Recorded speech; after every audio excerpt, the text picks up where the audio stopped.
Scaloni. Y los últimos 45 minutos vamos a hablar de Rosas con Julia Rosenberg. ¡Dale! ¿Cómo anda, Julita? Porque mañana es efeméride. Sí, claro, por supuesto. Mañana 20 de noviembre, Día de la Exacto. Soberanía Nacional. Exactamente. Yo estoy bien, ¿vos? Yo estoy bien. ¿Sí? Sí, la verdad que sí. Yo tengo sueño también. Yo no. Ah, qué bien. Dormí bien. Qué Me tomé bien. un cafecito igual, pero... Ah, bueno, bien. Bien. Sí, me costó muchísimo esta columna. ¿Por qué, Julita? Y porque Rosas Es inabarcable. es inabarcable y a la vez diría, es de las figuras de nuestra historia sobre las que más se ha escrito, ¿no? En Más- detrimento de él. Y a favor de algunos también, Ok. ¿no? Como mucho amor y mucho odio. Y además hace mucho tiempo que existió Rosas, entonces, porque uno podría decir Eva Perón, también muchísimo escrito, pero bueno, Rosas se murió en 1877. Desde ahí en adelante tenemos cantidad de cosas escritas. Y además... Es algo así como la única figura controvertida de primera mitad del siglo XIX sería, ¿no? Sí, en realidad... Porque en tenés- general ese panteón de próceres de esa Sí. época es como, bueno, ya son indiscutidos. Sí, lo que sí tenés es una cantidad de caudillos muy importantes que empiezan a emerger y ahí tenés de todo. Tenés a Bustos, Sí. tenés a Estanislao López, tenés a López Jordán. O sea, ahí es como... Ay, ¿no? Paz, el general Paz, ¿no? Recontra unitario, pero un militar impresionante. No, hay mucho. Lo que pasa es que Rosas, bueno, logra una hegemonía que no logra ningún otro, ¿no? Claro. Pero coincide Sí. lo que dice Mati, que no adquiere el estatus Villiquen No. de prócer querido Sin por dudas. todos. No, y a la vez es una persona que no deja indiferente a nadie. Por amor o por odio, por criticar esto, por criticar lo otro. O sea, hay algo donde Rosas te posiciona de alguna manera, ¿no? Es imposible ser indiferente ante Rosas. Algunos le decían tirano, otros que fue el defensor de la soberanía, otros van a decir que prolongó el predominio porteño por sobre el interior, ¿no? Diferentes formas de entenderlo. Salvo la indiferencia, existen un montón de posturas respecto a Rosas. Y bueno, eso es también lo que lo hace difícil acercarse a él, ¿no? Incluso diría, si esta columna sigue el año que viene, deberíamos hacer una columna... ¿Cómo? si no ¿Cómo? sigue, me Si mato. sigue, si no ¿Cómo sigue, esta si no columna sigue, sigue? renuncio. ¿Pero que se terminó la ¿Qué es historia? esta psicopateada que ¿Ya vimos acabas de toda la hacer? historia? Bueno, si el año que viene seguimos juntos, vemos, ¿no? Pero nos estamos todavía yendo sí. ahora a Colonia, el fin de Julita. Habría que hacer una columna sobre la sobrevida de Rosas, porque la importancia que tiene Rosas en la cultura y en la historia argentina, incluso después de su muerte, es importantísima, ¿no? Hemos hablado de la lectura que se hace del peronismo asociándolo a la segunda tiranía. Nos clavó la de cuando no esté me van a extrañar. Fatal, o sea, y No, no, sigue no, aparte, esa. ¿viste? O- Se ríe y ¿Cómo sigue. que si no sigue? Me mato, Julita, me mato. Dios mío. Sigamos. Dale, sigamos. Bueno, y esto se le suma la complejidad además que es una vida larguísima. Es un tipo que vivió 84 años, muy inusual para la época, vidas tan largas, ¿no? 84 años, nació en 1793, muere en 1877 y además una vida política muy larga. Pensemos que Rosas tiene relevancia pública de los 20, la década de los 20, ahora vamos a hablar un poquito de eso. Y bueno, gobierna hasta 1852, son 30 años de vida política intensa. Y un exilio muy largo, Exactamente, ¿no? Porque él se 25 va en el años. 52, ¿se va? Él se va en el 52, O sea, está exactamente. 25 años Sí. viviendo siempre en Inglaterra. Siempre en Inglaterra, en ese sentido, hay algo parecido a lo de San Martín. Claro. ¿No? Que también pasa 20, si no me equivoco, 24, 26 años en el exilio europeo. Sí. ¿No? Hay algo de esas vidas que también van a correr en paralelo. De hecho, lo vamos a mencionar, ya lo hemos mencionado de todas maneras, un vínculo que van a trazar San Martín, a través de correspondencia San Martín y Rosas, nada más ni nada menos que entregándole el sable. Bien. ¿no? Hay una palabra que me interesa que propongamos como clave de lectura de esta columna, que es la palabra enigma, para pensar a Rosas. Rosas carga con enigmas, que vamos a tratar de pensar y de develar. La palabra enigma se la atribuimos a Domingo Faustino Sarmiento, que es de esas enemistades políticas bellísimas de la historia argentina. Sí. Ya quisiéramos tener enemistades tan potentes y uno un poco se mide por su enemigo, ¿no? Por su adversario. Totalmente. Sarmiento eligió a Rosas, Rosas tuvo otros, además de Sarmiento, pero bueno, hay que se jugó y mucho, ¿no? Pero Sarmiento sí adquirió el estatus Villiquen de prócer Sin dudas. indiscutido. Sí, cada vez más discutido, pero sí, es el padre de la escuela, nada más ni nada menos, ¿no? Bueno, ¿cuál es el gran enigma con Rosas? No muchos de sus enemigos, que tuvo muy importantes, que además escribieron mucha historia, van a decir, el gran enigma es quién es Rosas, qué fue su gobierno, pero sobre todo, cómo hizo Rosas para finalmente lograr un orden, lograr la estabilidad. Como sabemos, desde la Revolución de 1810 hasta que llega Rosas, se suceden gobiernos inestables de 1, 2, 3 años como muchísimo, pero nadie logra consolidar un orden después de la Revolución. El primero en lograrlo va a ser Rosas, efectivamente, y entonces el gran enigma es cómo hizo para lograr esto que no pudo nadie en 20 años. Vamos a tratar de pensar un poco eso, cómo hizo Rosas para lograr ese orden. Rosas tiene 2 gobernaciones, vamos a poner años, 1829, 1832 la primera, cortita, de 3 años. La segunda, 1835, 1852, 17 años. Bien. Importantes. Vamos a ir a la primera imagen para empezar a hablar de la primera gobernación. Sí, está bien, está buenísima. Este es un retrato del año 35, cuando comienza la segunda gobernación.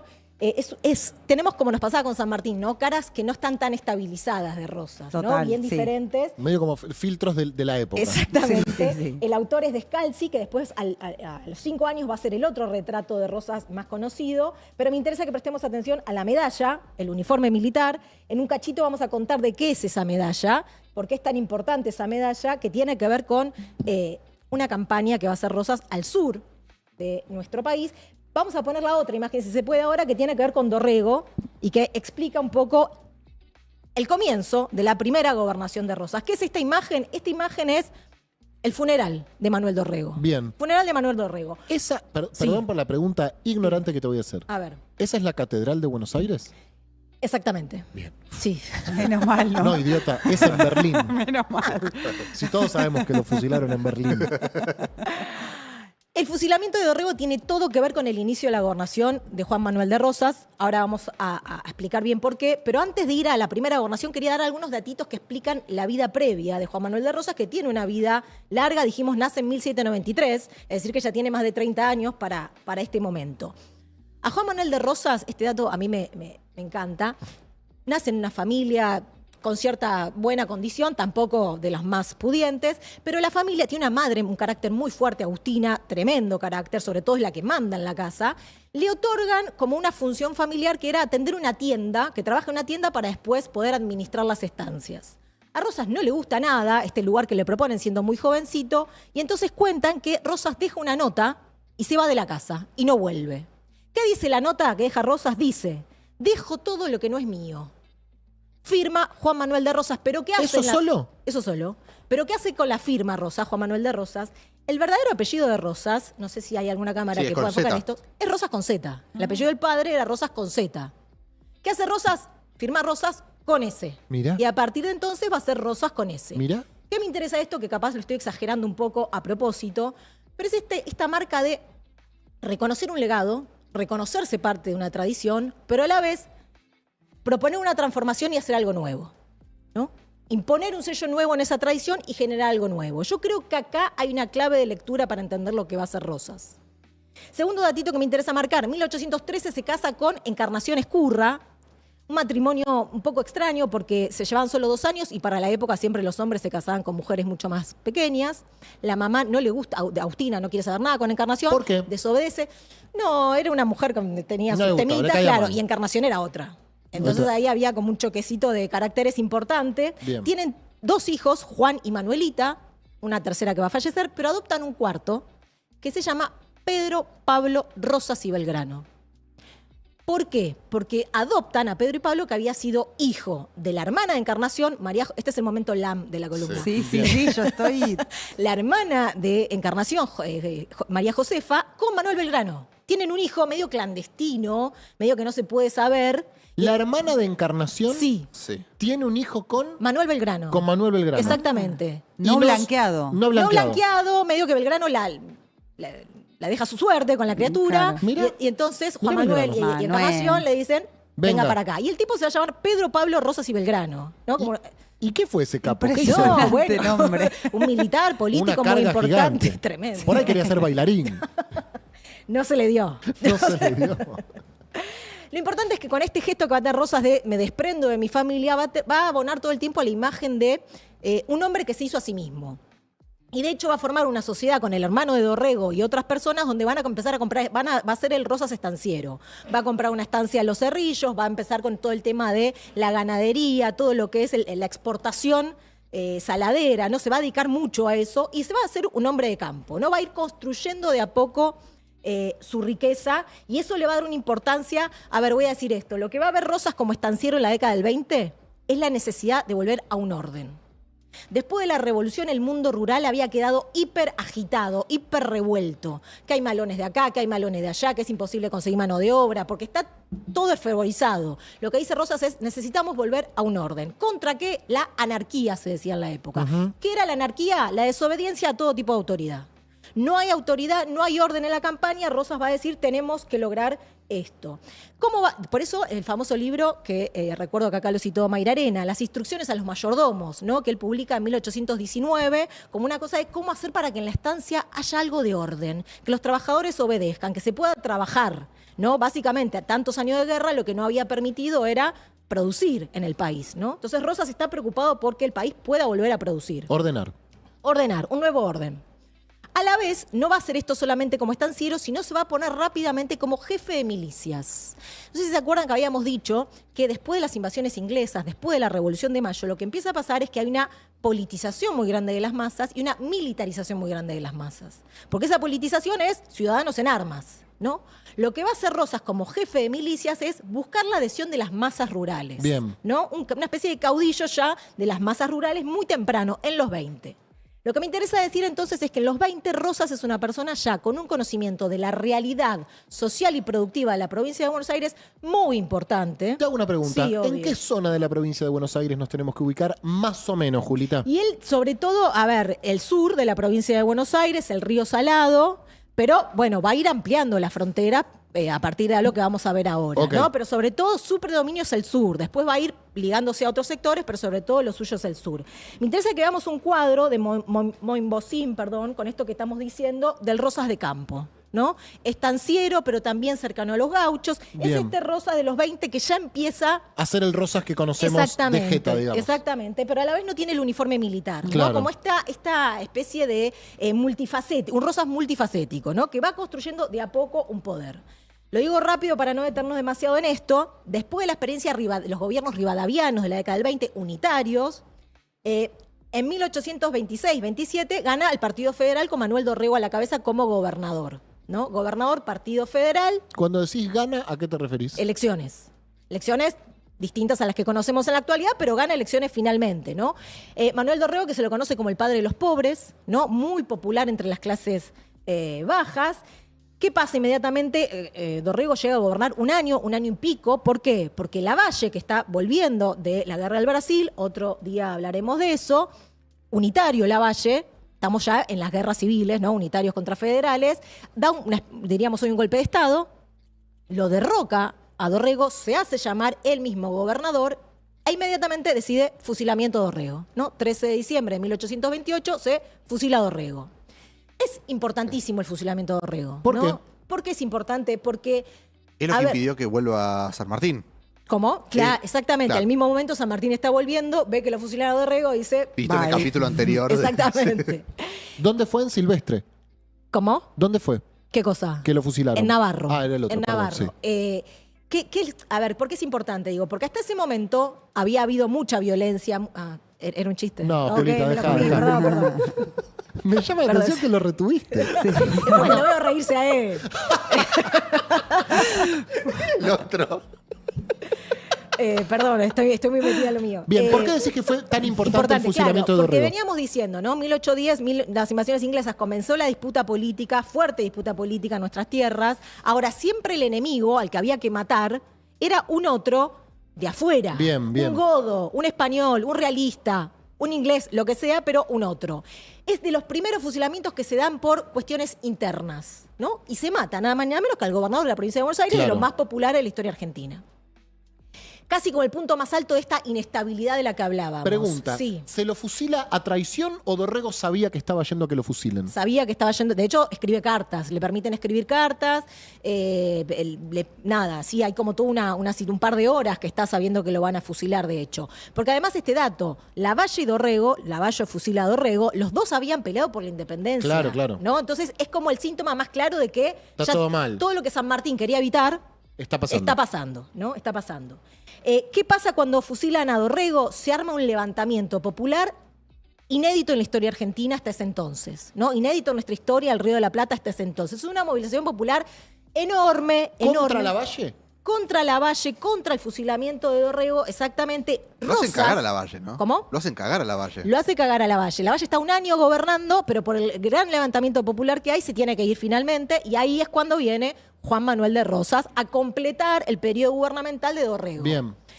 ¿Qué hace Rosas? Digo una cosita más. Las masas que se están levantando en ese momento, y esto es muy importante, porque Rosas tiene como antecedente una gran movilización popular. Y Como esto todos los grandes caudillos de la Exactamente, y esto lo va a marcar a fuego. Esa gran movilización popular es en contra del fusilamiento de Dorrego, es contra Lavalle, pero también es una población que ya está cansada de que la recluten para ir a una guerra, como la guerra del Brasil, que poco y nada podía tener que ver con los gauchos de la Pampa, ¿no? Entonces, ¿qué se empieza a rumorear en ese momento? Se empieza a rumorear que en la estancia de Rosas, Los Cerrillos, hay lugar para los desertores. Que Rosas contiene, le da cobijo, es hospitalario con aquellos que desertan. Cuida a los gauchos que no quieren ir a la guerra. Exactamente. Claro. Entonces, este rumor que empieza a ubicar a Rosas ya nos habla de que se va a colocar como el heredero de Dorrego en cuanto a padre de los pobres. Bien, ¿no? perfecto, Julita. ¿Qué hace Lavalle? Lavalle clausura la sala de representantes. ¿Qué es la sala de representantes? La legislatura. Sí. Rosas la vuelve a rehabilitar, por eso es el restaurador de las leyes. Bárbaro, Julita. Ahora, qué loco que el tirano sea aquel que restablece las leyes y no el anterior. ¿Estás bajando línea? No. Ok. Bien, finalmente, me gustaría decir esto. Rosas asume y lo primero que hace es organizar el funeral de Dorrego, para mostrarse como justamente el continuador. Bien. Dorrego había sido enterrado en una fosa NN en Navarro, sacan los restos, arman toda esta procesión que veíamos en esta imagen, procesión de la que participan 40.000 personas en una sociedad de 60.000. Tremendo. ¿No? Es muy numerosa, muy masiva. Claro, Rosas inmediatamente se va a colocar como entonces su continuador.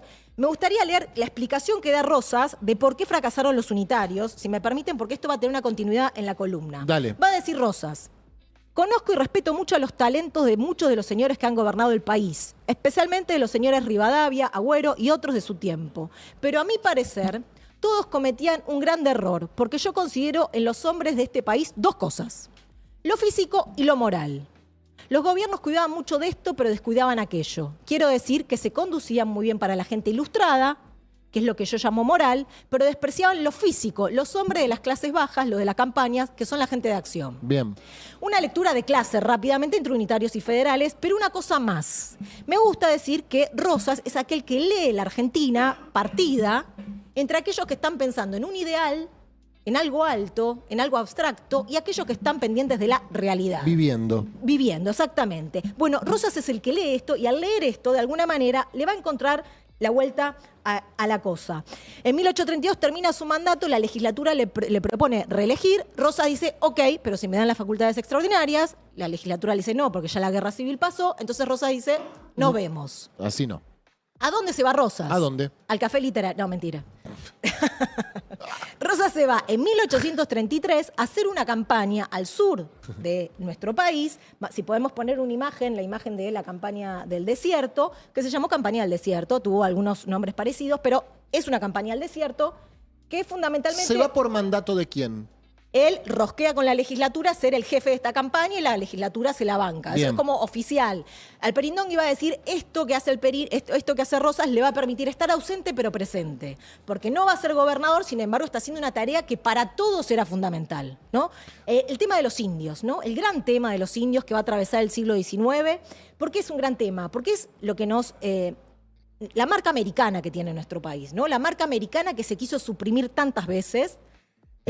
Los unitarios tuvieron una política respecto de la frontera con los indios que era la de lisa y llanamente exterminarlos. Exterminio. En una época donde no había Remington, no había fusiles. Entonces el exterminio era más bien dudoso, ¿no? Pero solamente querían exterminar a los indios.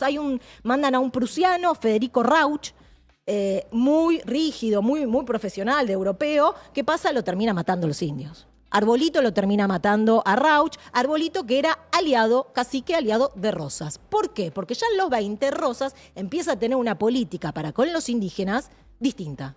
Rosas se opone a la política unitaria de exterminio. ¿Por qué? ¿Qué va a decir Rosas? Rosas va a entender que la única forma de pacificar la frontera, que eso es lo que quiere finalmente, es haciendo negocios con los indios, negociando. tratados de paz con los indios. Y a eso se va a dedicar buena parte. Él va a tener muchísimos aliados, ¿no? Catriel, un tiempo más adelante Calfucurá, va a hacer grandes tratados con los indios y de alguna manera va a lograr así poder trabajar la tierra, que los milicianos se dediquen a ser campesinos que trabajan su tierra y conquistar nuevas tierras para el capitalismo que estaba avanzando en nuestro país. Ahora, por supuesto, esto con los indios amigos, ¿no? Rosas distinguía indios amigos, indios enemigos. Bien. Con los indios enemigos, la expedición al sur, donde efectivamente hubo matanzas, donde efectivamente hubo muchos asesinatos. Y está la pregunta, ¿no? ¿Cuánto de esta expedición de Rosas se puede pensar como antecedente de la de Roca? Ujú. Me atrevería a decir que fue algo muy distinto. ¿Por ¿no? qué? Incluso oficiales que fueron con Roca en 1879 al sur lo criticaron muchísimo esta campaña. ¿Por qué, Julita? Bueno, justamente, ¿militarmente? Sí, pero sobre todo por esta idea de que para Rosas lo principal era el tratado de pactos, era una pacificación. Era posible una convivencia. Claro. Era posible convivir con ellos, era posible que trabajen en las estancias, ¿no? No era algo de que el indio era algo a eliminar completamente. Se los eliminaba si no se acoplaban a la civilización, digamos, de alguna manera, ¿no? Rosas puede proponer este tratado de pactos y esta política de pactos, ¿por qué? Porque Rosas conoce a los indios. Rosa estuvo entramado con los indios en sus estancias. Trabajadores de las estancias, muchos de ellos eran indios. Rosas era aquel que sabía hablar en francés e inglés y también sabía el diccionario, la lengua de los pampas, ¿no? De los indios pampas. De hecho, arma el diccionario, ¿no? De la lengua indígena. Rosas es aquel que puede tratar en la ciudad y en el campo. Es aquel que puede tratar con las élites y con las clases populares. Es un anfibio.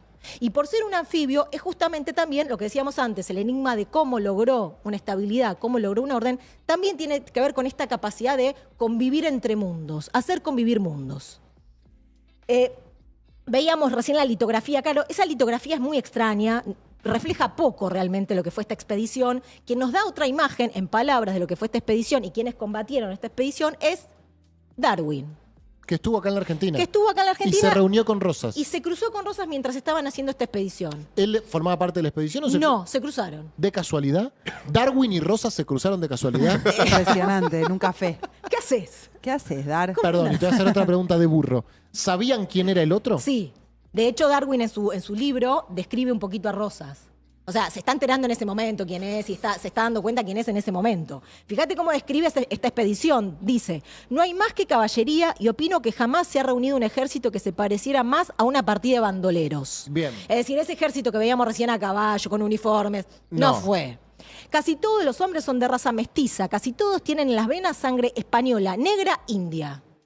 ¿No? Lejos de ser un ejército de esas características, interesa pensar por qué está tan poco ilustrada la campaña, por qué está tan poco narrada, tan poco ilustrada la campaña del Desierto de Rosas. ¿Y por qué? Y creo que tiene que ver con esto de la dificultad de pensar lo americano, lo indígena en nuestras tierras, y la dificultad de pensar ahí otra salida distinta a la que finalmente terminó sucediendo, ¿no?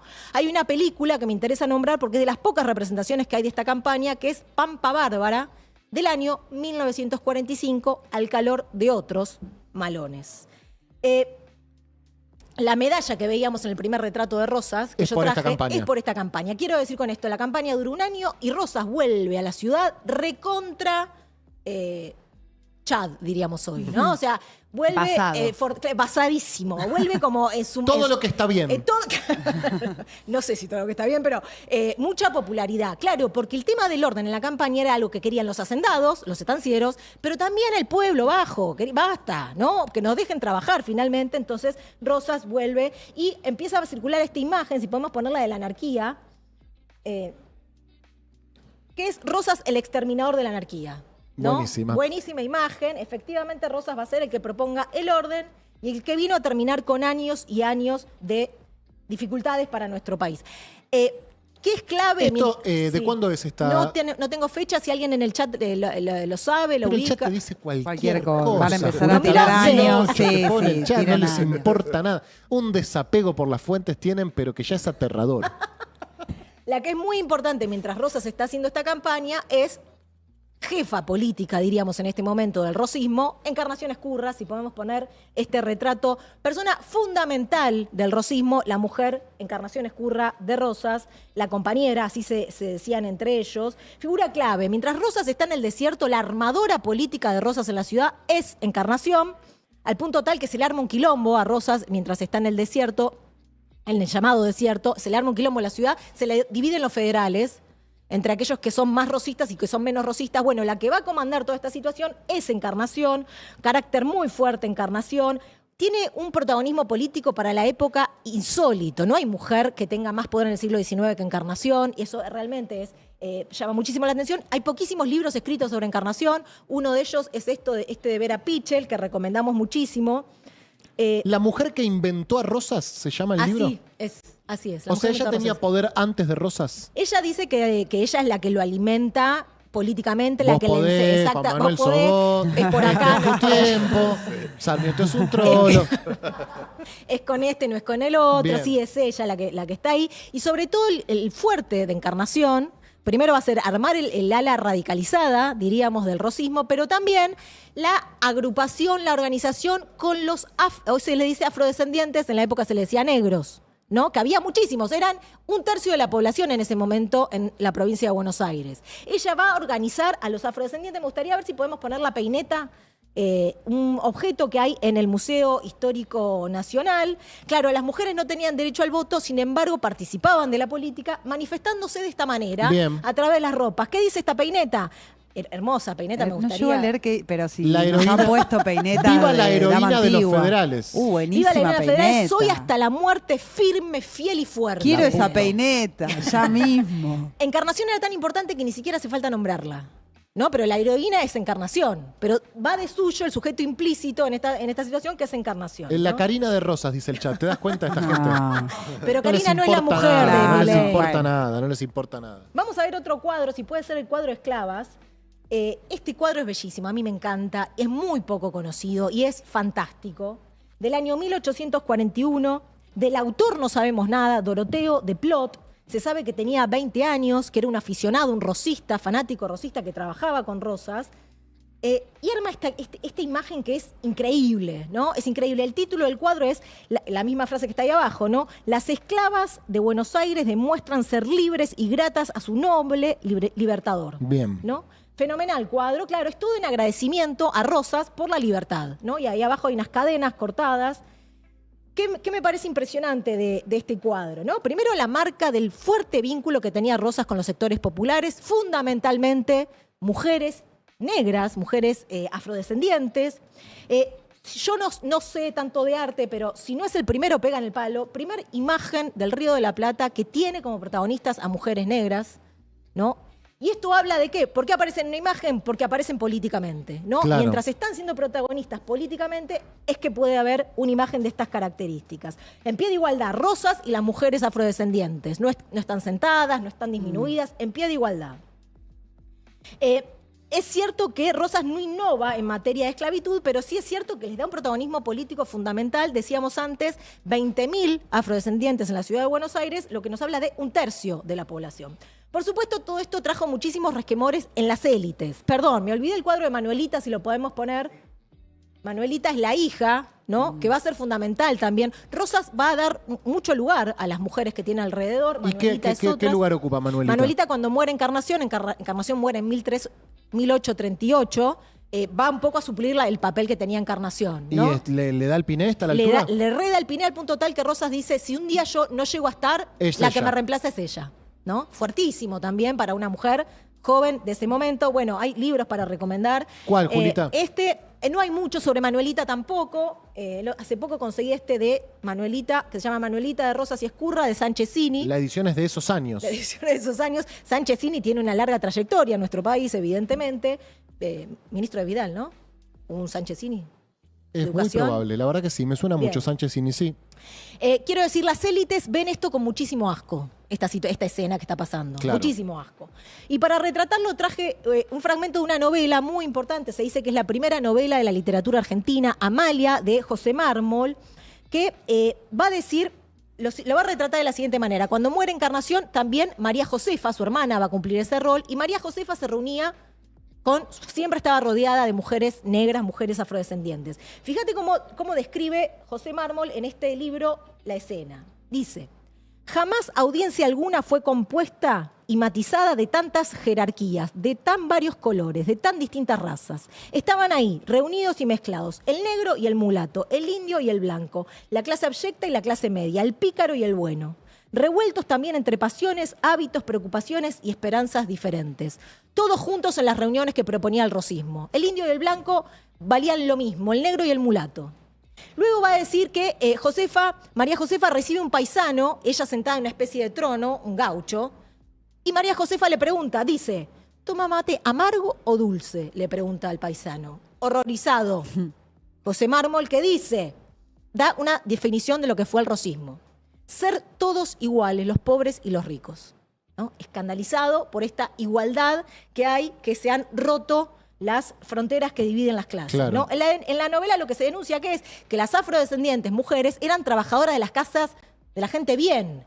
Entonces ahora estaban traficando información al rosismo. Tienen el enemigo adentro de alguna manera. Topos. Se ha trastocado el poder en la propia casa de la gente de bien, ¿no? Hay algo de trastocamiento de poder que se da durante el rosismo. José María Ramos Mejía, este gran libro, traje algunos, hay muchísimos sobre Rosas realmente, este es un gran libro, porque Ramos Mejía es un positivista de fines del siglo XIX, entonces mira con mucho desprecio a Rosas, sin embargo tiene un nivel de detalle en sus crónicas que son bellísimas. Por ejemplo, va a escribir el carnaval, si podemos poner el cuadro del carnaval del que participaba Rosas, ¿no? Este candombe federal se llama.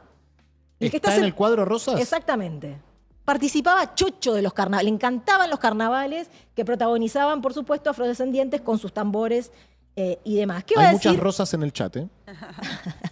¿Qué va a decir José María Ramos Mejía describiendo los carnavales? La licencia y la impunidad usada durante esos 3 días mortales se hacían sentir sobre las clases cultas con crueldad y permitía ejercer todas sus pequeñas venganzas. La idea de que las clases populares se tomaban pequeñas venganzas en esos 3 días. Hermosa idea, ¿no? Y nos dan ganas de saber cuáles eran esas pequeñas venganzas porque debían ser realmente muy interesantes. Rosas es el que habilita este enfrentamiento entre clases, ¿no? Es el que habilita el empoderamiento de las clases populares. Un 25 de mayo de 1838 lo hace celebrar como el Día de la Patria de esa manera, con los negros tocando los tambores. Bien. Horrorizados. Vicente Quesada, una cita. Fíjense cómo describe la situación del rosismo en esos días. Vicente Quesada. ¿Te puedo hacer una pregunta? Perdón. Sí. ¿El 25 de mayo se empezó a conmemorar ya en 1811? Sí. Ok. Sí. Lo que pasa es que Rosas le da una cosa federal. Bien. ¿No? ¿Qué dice Vicente Quesada sobre los criados? Dice así, durante esos años no se podía reconvenirles ni mirarlos con severidad. La tiranía estaba en los de abajo. Bien. La tiranía no es Rosas. Es el pueblo Exactamente. que siente que tiene poder. Eso es lo que ha generado Juan Manuel de Rosas. ¿De qué nos hablan estas imágenes? Por supuesto que Rosas no entiende el orden político sino con las masas movilizadas. Es ahí donde va a producir Rosas su poder. Su poder emerge de la plebe politizada de 1810, que con el fusilamiento de Dorrego tiene otro pico, y Rosas va a estar en esa ola.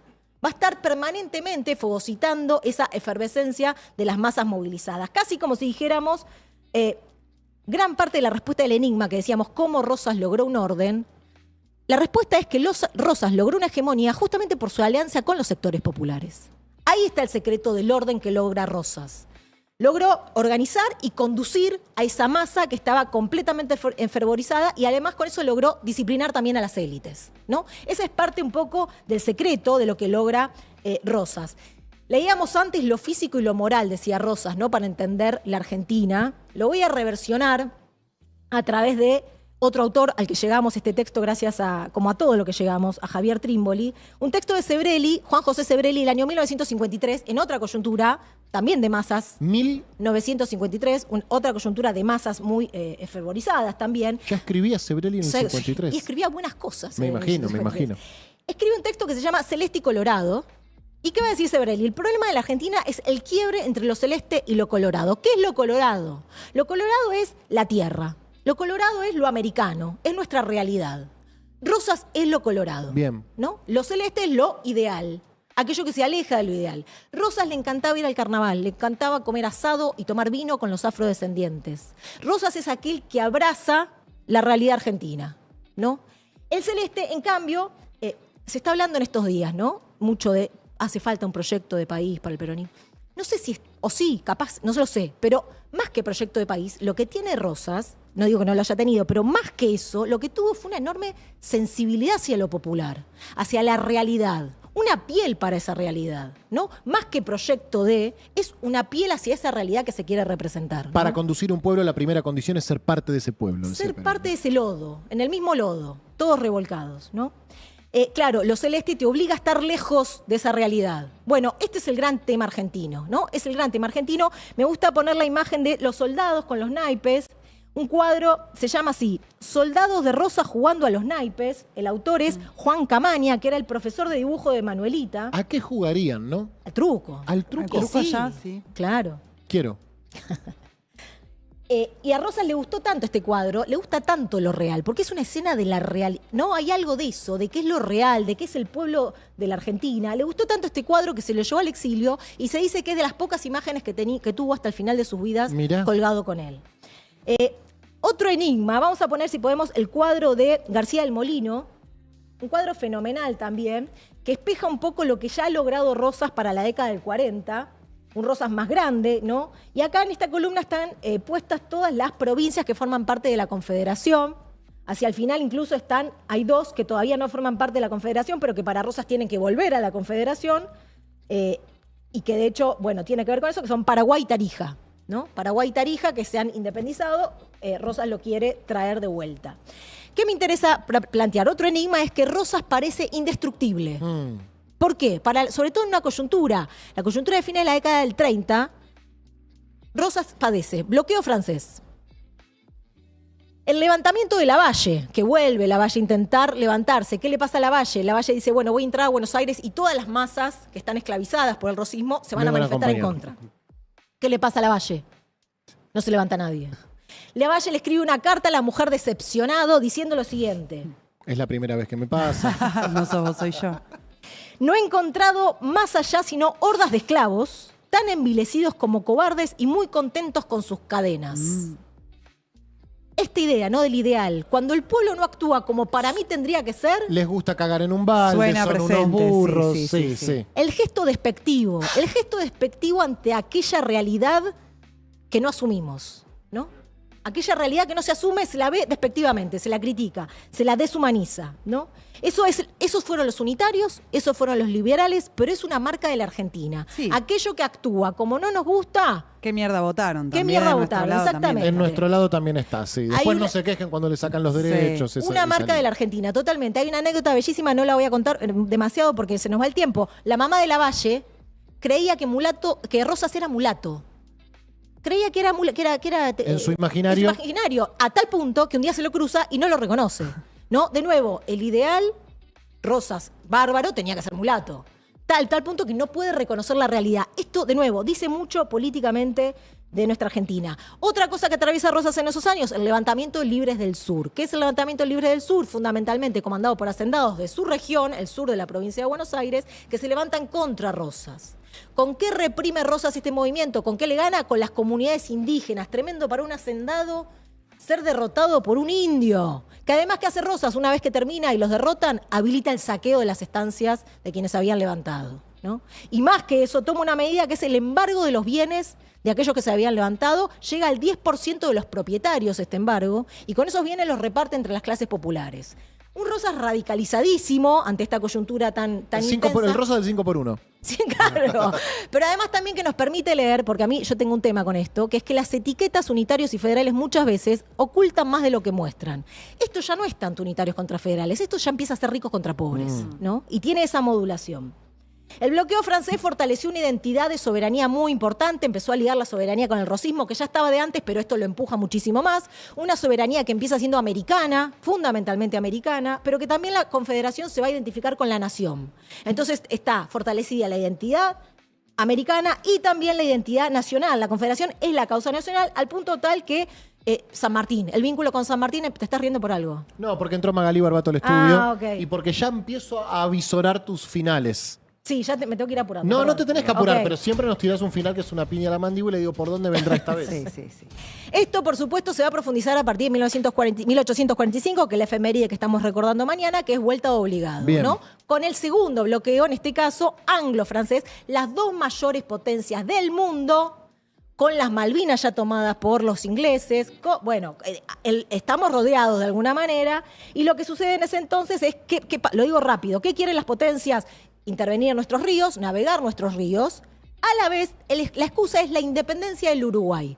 ¿Qué pasa en Uruguay? Habían tomado el gobierno de manera ilegítima el Partido Colorado. No lo quiero hacer demasiado porque es largo, esto da para una columna de 3 horas. Rosas apoya el Partido Blanco, que son como los federales de acá, que es Oribe en ese entonces. Con Oribe hacen un sitio a Montevideo para lograr derribar ese gobierno de los colorados. Ahora, ¿qué pasa? Si Rosas logra también sumar al Uruguay a la Confederación, Rosas va a ser el maestro del Río de la Plata. Va a ser el dueño del Río de la Plata y ahí ya empieza una cuestión geopolítica muy importante. Las potencias quieren evitar eso, claro, que Rosas tenga tanto poder en la Cuenca del Plata fundamentalmente, entonces intervienen en ese sitio, imponen el bloqueo y el bloqueo va a ser un largo bloqueo que va a tener distintas tratativas diplomáticas, militares. Una de las militares más importantes va a ser Vuelta Obligado, que para que no crean que es un invento del revisionismo histórico, Alperindongui dijo: heroica defensa de las fuerzas porteñas en Obligado, 8 horas combatiendo al mando de Mansilla el ejército nuestro, con una tecnología totalmente dispar, por supuesto, que terminan finalmente pasando la embarcación extranjera. Al poco tiempo, al año, hay otra batalla, la batalla de Quebracho, donde sí es un triunfo de la Confederación. Finalmente se tienen que ir las potencias sin lograr su cometido colonial en estas tierras. Con lo cual, Rosas es invencible, esa es la sensación que se tiene en ese momento, pero como sabemos no lo va a hacer, porque Rosas es finalmente derrotado el 3 de febrero de 1852 en la batalla de Caseros. ¿Cuál es el otro enigma, no? ¿Por qué cae? Si era tan listo, porque se murió. ¿Cómo cayó Rosas? ¿Por qué cae Rosas? Bueno, hay una hipótesis que está dando vueltas en la historiografía que dice las masas rosistas estaban cansadas de tantos años. Hay un desgaste lógico y natural después de tanto tiempo. 17 años. 17 años, que sin dudas esto tuvo que haber contado. Ahora, me interesa, hay un libro de Rabinovich, que es un historiador muy interesante, particularmente sobre la batalla de Caseros, que lo que dice es: ojo, hay una contingencia que vale. La batalla no estaba ganada de antemano. El régimen rosista no está derrotado antes de la batalla. La batalla es. La batalla es, ¿no? La batalla, hay que devolverle eso. Y me interesa aparte marcar otra cosa, un hecho muy chiquito, que es que el Ejército Grande del Sur, así se llama el ejército, y ahora vamos a ver, de Sudamérica, perdón, ahora vamos a ver por qué se llama así, está bajando, ¿no? Cuando pasa por el Uruguay, toma a esas tropas que habían sido rosistas en el Uruguay, hiperprofesionales, y se las llevan consigo a combatir ahora Rosas. En el medio, este batallón, que antes era rosista y que ahora los hacían pelear contra Rosas, se subleva. Se subleva y mata al jefe unitario que tenían, que se llama Coronel Aquino. Pero se sublevan y lo interesante no es que desertan y abandonan la guerra, si estuvieran tan cansados. Se sublevan, dejan el Ejército Grande del Sur y se van a combatir por Rosas. Y son los más aguerridos en la batalla, ¿no? Y son los más aguerridos en la batalla, y cuando pierden al día siguiente, Urquiza los manda a matar en masa y los cuelga de los árboles de Palermo, ¿no? Ese es el destino que tiene el batallón de Aquino. Sarmiento, en su grandísimo libro, Campaña del Ejército Grande, que es exactamente esta campaña, la campaña que hacen para la batalla de Caseros, genial libro, los describe ese batallón de esta manera porque convive con ellos un trechito. Sarmiento combate en la batalla de Caseros, lo describe así. El combate, pone el cuerpo. Sí, claro. Sí, Sarmiento, si algo que no se privaba, era eso. Estos soldados y oficiales carecieron 10 años duró su función en el Uruguay, del abrigo de un techo, y nunca murmuraron. Comieron solo carne asada en escaso fuego y nunca murmuraron. Matar y morir, he ahí la única facultad despierta en esta inmensa familia de bayonetas y de regimientos.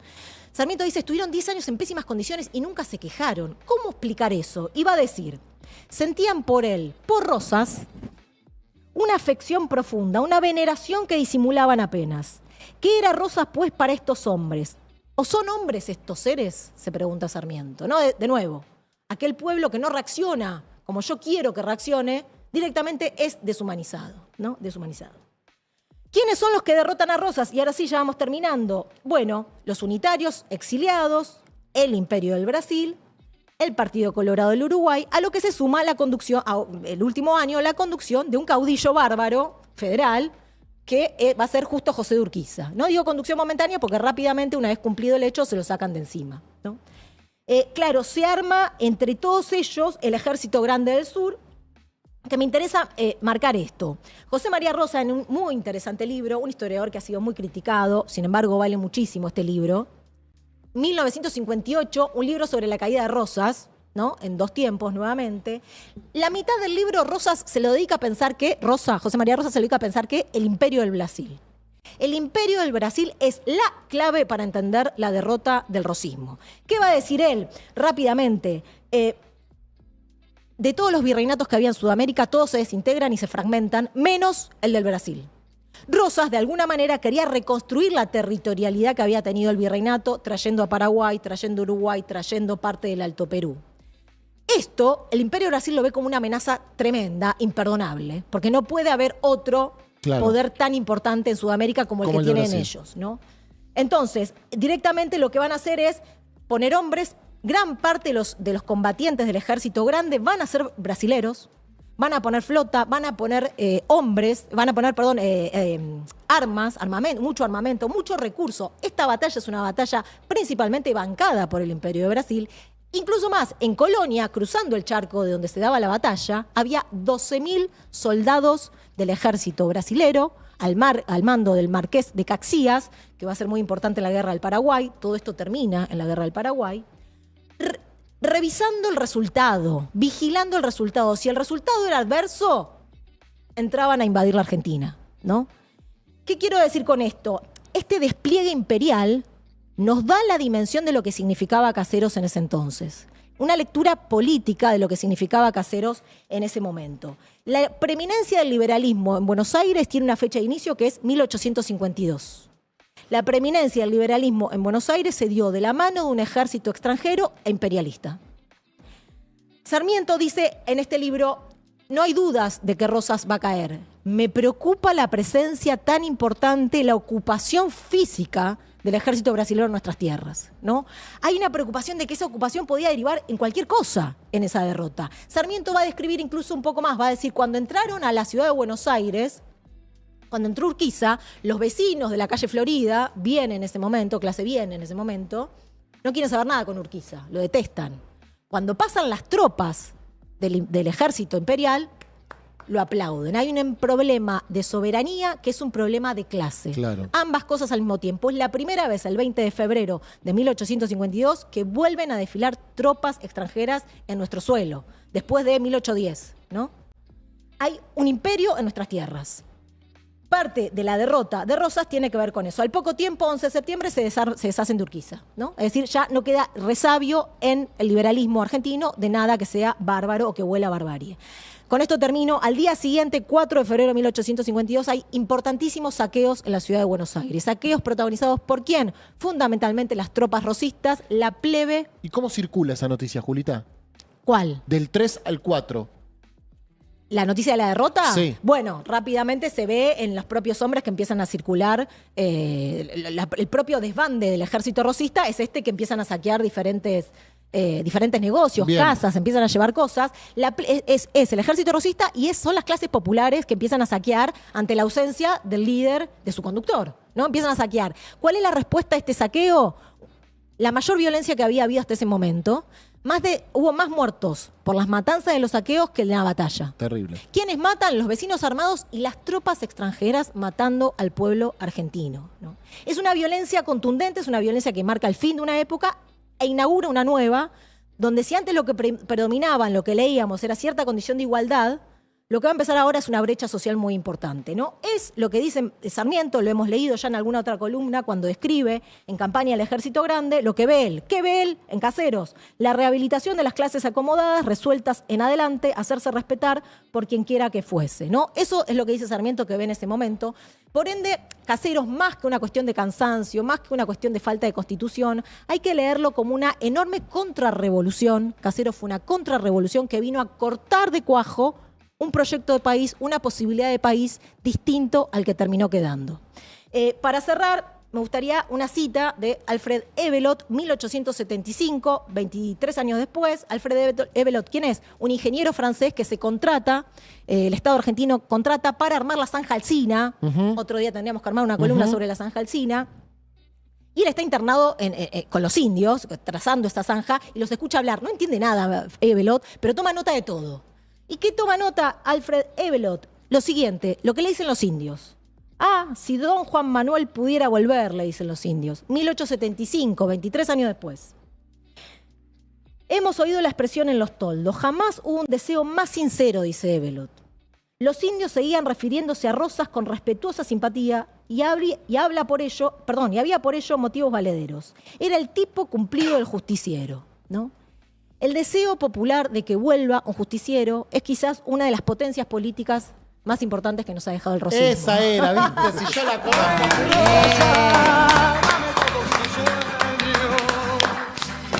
No sabemos para qué lado, pero bueno. Para mí la mejor columna del año fue Julita esta. Buenísima. La mejor del año. Fue la Buenísima. última, no.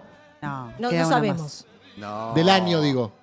No sabe, vuelvo en diciembre. Sí. Ah, bueno. Sí. ¿Y qué hacemos en ¿Y diciembre? qué hacemos? ¿Y qué nos Y queda? la Papá Noel. Santa La Claus. historia de Papá Noel, los libros de Papá Noel, todo lo que es Las la ropita películas. roja, el gorrito de dónde viene, la bolsa, los renos.